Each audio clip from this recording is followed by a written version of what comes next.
Assalamualaikum warahmatullahi wabarakatuh. Teman-teman, kembali lagi di channel YouTube saya, Khairun Imam. Gimana nih kabar kalian? Semoga kita semua selalu diberi kesehatan, kemudahan, dan juga limpahan rezeki dari Yang Maha Kuasa. Teman-teman, gambar di samping saya ini adalah salah satu status Facebook dari Ahmad Khosinuddin setelah Refli Harun hadir di podcast Keadilan TV untuk menjawab seluruh tudingan serta tuduhan dari Khosinuddin. Kita baca pelan-pelan ya. Jadi, kepada Bang Refli Harun, jika membaca tulisan ini, penulis ucapkan terima kasih telah mengubah nama penulis dengan sebutan si Udin. Waduh. Dan perlu diketahui, Bang Refli telah sukses membuat seluruh tim advokasi kami marah. Waduh. Dan menggembosi perjuangan dengan narasi pecah belah. Dalam konteks ini, tentulah saudara Joko Widodo akan sangat berterima kasih kepada Bang Refli. Tapi bukan hanya Pak Jokowi, kami pun pendukung Pak Jokowi berterima kasih sama kalian berdua karena sudah gontok-gontokan, sudah cakar-cakaran. Karena ini adalah tontonan yang sangat menarik bagi kami, Udin. Waduh. Tapi saya curiga, apakah Refli Harun sedang membela dan mendukung Pak Jokowi? Waduh, ini menarik banget teman-teman. Selain itu, saya juga punya tayangan di mana Bung Rifai membungkam omon-omon dari kuasa hukum Tifa yang sangat percaya diri mengatakan dia sudah menang 1-0. Ya. Tapi jangan senang dulu. Bung Ferdinand Hutahean juga angkat bicara mengenai kemenangan semu yang didapatkan oleh Roy Suryo CS dalam pra-peradilan kemarin. Tapi sebelum kita mulai, jangan lupa like, subscribe, dan share. Dan tanpa perlu berlama-lama lagi, mari kita mulai videonya berikut ini. Berikutnya lagi saya mau masuk ke pra-peradilan ya. Tadi kan Abang nyinggung soal 1-0. Nah, ini menarik juga. Ini pra-peradilan Roy Suryo. Tadi pagi ya. Oke, jadi pertama karena Abang sebut 1-0. Pertama, sejak awal kami Pak Jokowi tidak ikut campur terkait upaya paksa. Ya, kami menghormati itu sebagai kewenangan dari penegak hukum, dan kalaupun digugat, ini bagian dari check and balances dan penegak hukum harus mempertanggungjawabkan. Hari ini keluar putusan, intinya menyatakan upaya paksa itu tidak sah dengan dua pertimbangan. Pertama, dipertimbangkan bahwa permohonan kepada pihak pengadilan yang diajukan November 2025 substansinya berbeda dengan surat penggeledahan maupun penahanan yang dilakukan di bulan Juni 2026. Kalau waktu di sana seolah-olah untuk penyitaan dan pemeriksaan, sementara di sini untuk tahap 2. Jadi terjadi sebuah dasar yang tidak linear. Karena itu pengadilan mau berpendapat ini terjadi cacat formil. Lalu kedua, pengadilan dipertimbangkan juga bahwa sudah dilakukan wajib lapor sehingga kooperatif, sehingga tidak ada urgensi untuk melakukan penahanan. Ya. Dua pertimbangan itu saya menghormati, bagaimanapun itu putusan pengadilan yang perlu kita hormati ya, dalam bagian dari check and balances. Sekalipun satu, bahwa isu gateway plastik PKI itu tidak terbukti ya. Artinya kan selama ini seolah-olah terjadi atraksi gateway PKI dan ternyata oleh pengadilan itu tidak dinyatakan terbukti. Nah, di sisi lain cukup menarik. Ada dua pertimbangan lain yang akhirnya saya berpendapat ini satu sama Bang, bukan 1-0 ya. Kenapa? Satu dipertimbangkan bahwa proses pelimpahan berkas dari penyidik ke penuntut umum itu tetap sah. Ya, karena kemarin dimohonkan juga untuk seolah dianggap tidak sah. Berkas dikembalikan tapi dinyatakan oleh pengadilan pelimpahan dari polisi kejaksaan ini sah adanya. Dan yang berikutnya yang menarik lagi adalah hakim masuk kepada pengujian penetapan tersangka.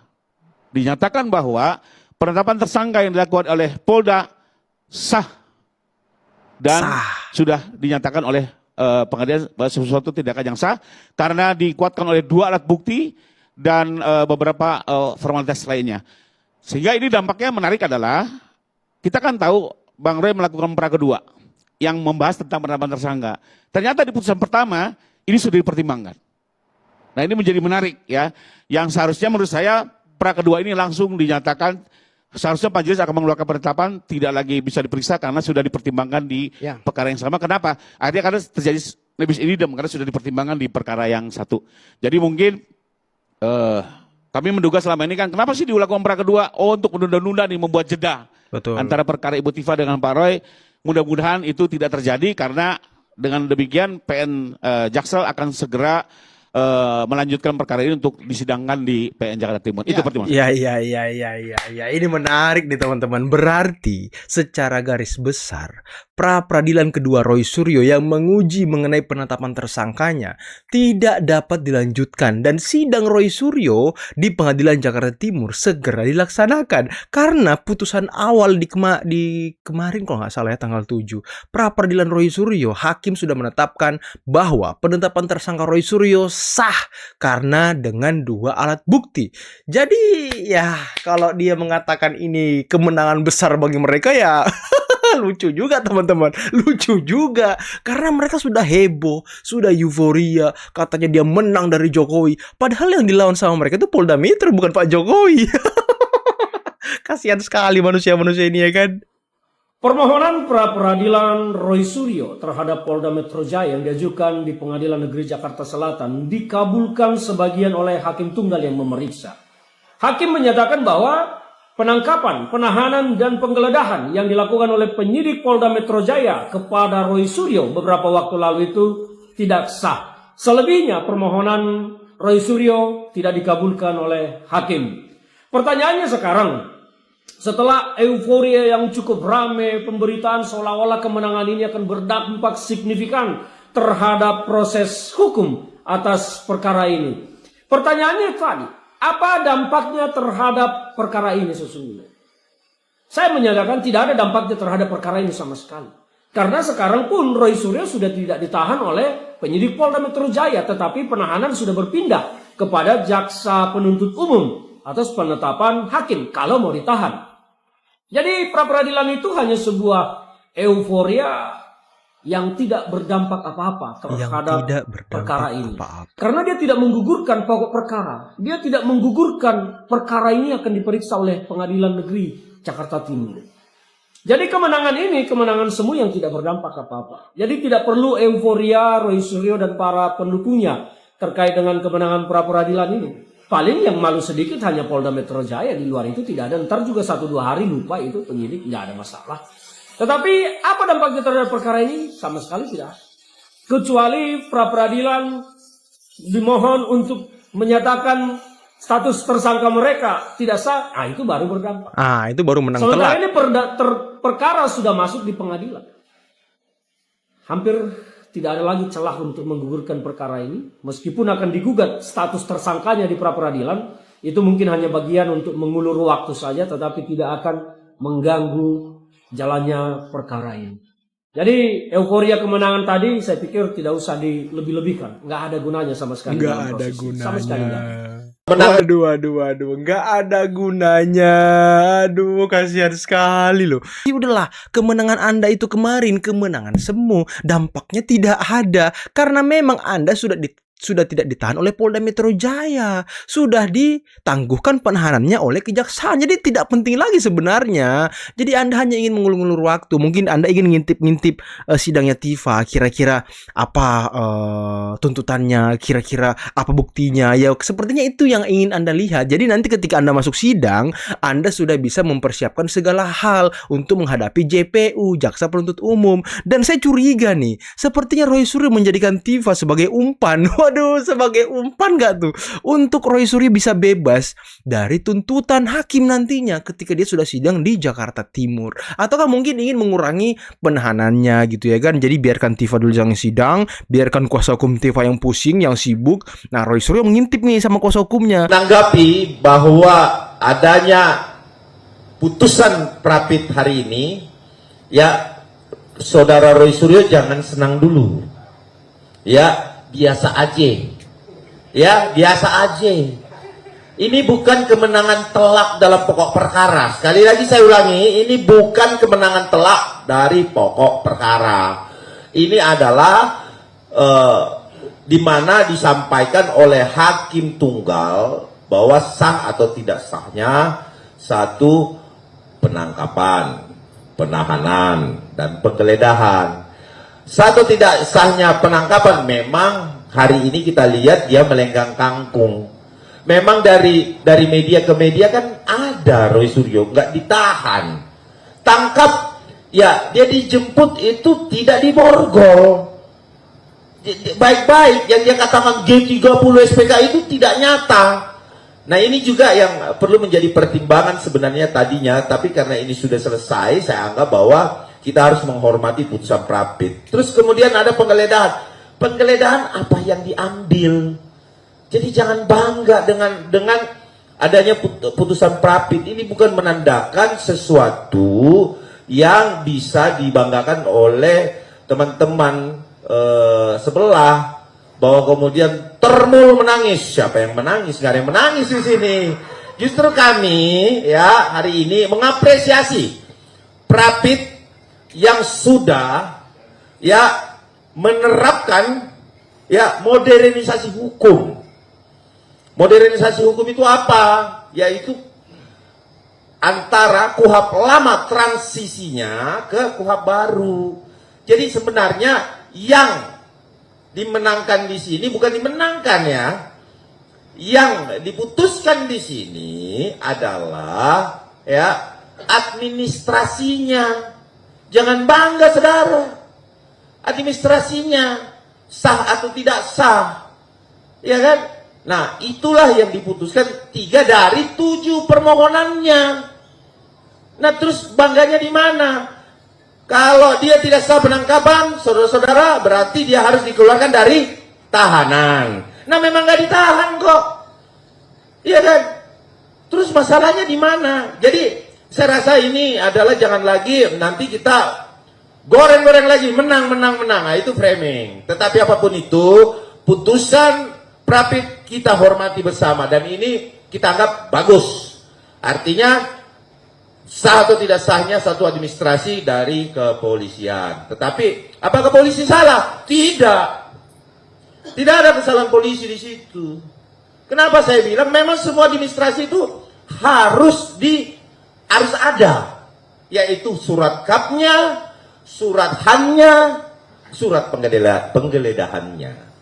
Nah, kalau itu hakim menilai lain, itu urusan hakim. Tapi sekali lagi kami sampaikan di sini sebagai tim hukum Bapak Insinyur Joko Widodo, ya, bahwa apa yang terjadi saat ini adalah normatif hukum dan kita hormati semua. Bahwa tidak perlu lagi kan mengeluarkan dia dari tahanan kan, karena memang tidak sah dan tidak ditahan. Jadi tidak perlu dikeluarkan dari tahanan, memang dia jalan-jalan kan. Nah, tetapi kalau mau dicoba, silakan monggo ke luar negeri. Ya kan? Monggo silakan ke luar negeri. Kalau bisa. Kan begitu. Nah, jadi artinya upaya paksa sebahagian. Perlu digarisbawahi. Sebahagian. Bukan menang telak. Tidak. Karena tidak menggugurkan pokok perkara. Pokok perkara adalah peristiwanya. Nah, peristiwanya itu tidak gugur, saudara. Ya, tidak gugur. Artinya dia melakukan Prapit kedua di sini tercermin bahwa untuk Prapit kedua saya rasa hal yang sia-sia. Dan ini kita harus betul-betul kawal untuk Prapit yang kedua agar supaya cepat masuk kepada pokok perkara. Jangan-jangan ya kan upaya meninggalkan Dokter Tifa ada. Ya kan begitu ditawarkan nanti diambil di persidangan. Nah, kita lihat saja bahwa ada kewenangan hakim untuk mengembalikan di dalam tahanan. Nah, ini akan kita lakukan nanti. Bahwa siap-siap ya, Mahkamah Agung juga menerima surat dari berbagai organisasi advokat. Ya, itu akan kita minta peninjauan atau tinjauan kembali terkait penahanan Roy Suryo. Karena hari demi hari baru dikabulkan 3 saja, sudah euforianya minta ampun nih. Ini adalah presiden buruk bagi pelanggaran hukum. Pelanggar hukum. Bukan pelanggaran hukum, bagi pelanggar hukum, ya, atau terdakwa, atau tersangka, ya, tersangka ataupun terdakwa. Mas Roy, gimana tanggapannya setelah memenangkan sebagian dari gugatan pra peradilan pada hari ini? Ya, sebenarnya ini bukan soal menang dan kalah ya.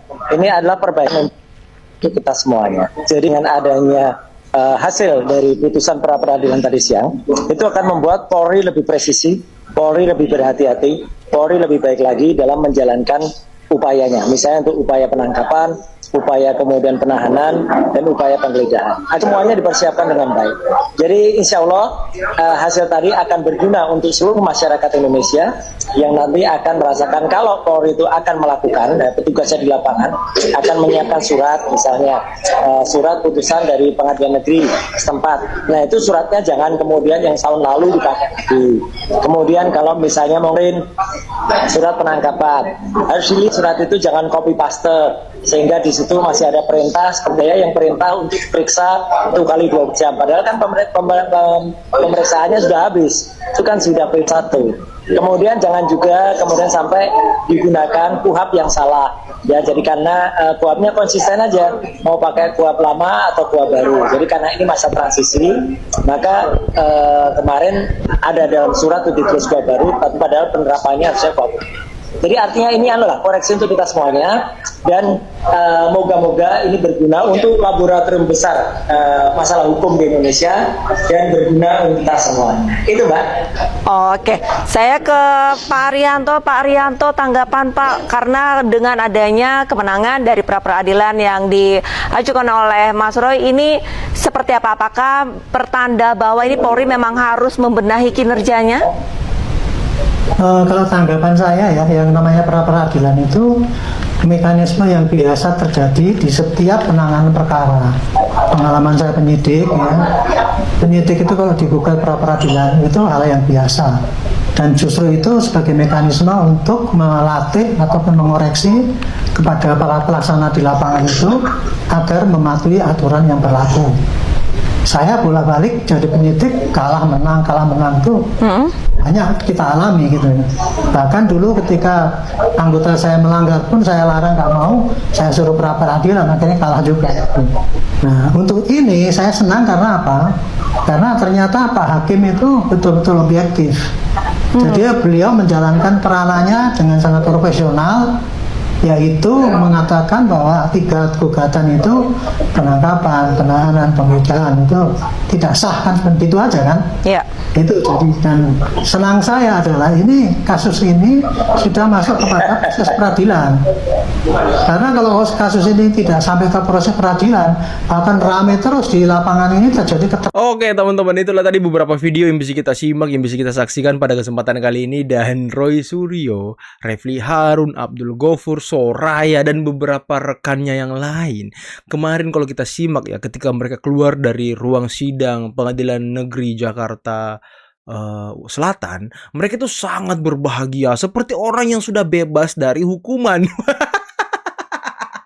Padahal faktanya yang diterima hanyalah penangkapannya tidak sah gitu ya kan, cacat formil, penggeledahannya juga cacat formil, penahanannya juga tidak sah. Itu aja, tapi itu tidak mengubah apapun. Ya kita bisa dengarkan tadi penjelasan dari Bung Rifai, penjelasan dari Ferdinand Hutahian. Ini kan sudah sangat jelas. Bahkan Bung Rifai tadi mengatakan ya yang diterima ini sebenarnya sudah selesai perkaranya karena sudah berpindah ke JPU, dan di JPU sendiri sudah ditangguhkan penahanan. Jadi kalau Al-Katiri bilang dia menang 1-0, ya sebenarnya bukan 1-0 tapi 1-1, bahkan 5-1 gitu ya kan.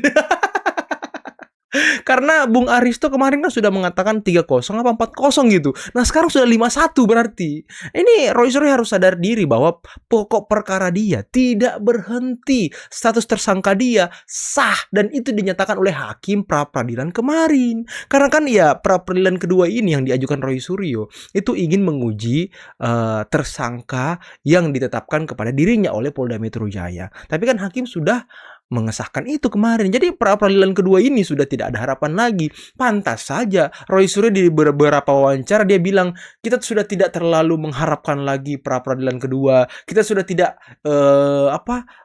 pokoknya dia sudah tidak berharap lagi lah pra-peradilan kedua ini bisa menang ya, karena di pra-peradilan pertama sudah dijawab teman-teman. Makanya kemarin banyak yang komen di video saya, Bang, bukan di video tapi di live saya. Bang, katanya di TV sebelah Roy Suryo menang. Bang, katanya di TV sebelah Roy Suryo menang. Ya iya menang sebagian doang dia menangnya. Karena status tersangkanya sah, ya kan? Pelimpahan tahap 2-nya sah. Dan dia tetap akan diadili di Pengadilan Negeri Jakarta Timur.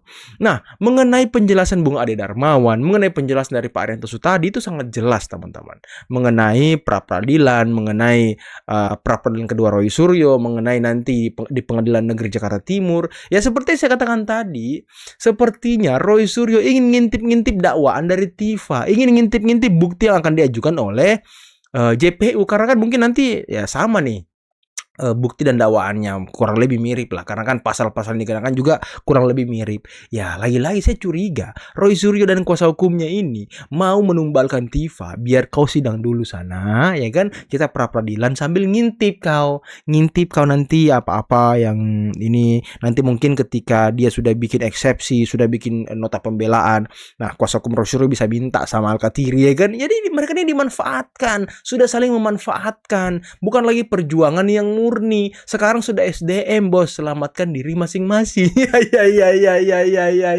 Ya. Itu yang sekarang kita lihat di kubu mereka ini. Dan lagi, kuasa hukum Tifa sangat percaya diri bisa menang pengadilan. Apalagi Tifa sangat percaya diri bisa bebas dari dakwaan, bisa bebas dari tuntutan. Karena dia selalu mengatakan, kapan setahun ini saya mengatakan ijazah Pak Jokowi palsu. Nah, di situ aja sudah kelihatan orang ini sudah mulai tidak kompak. Orang ini sudah mulai saling menumbalkan.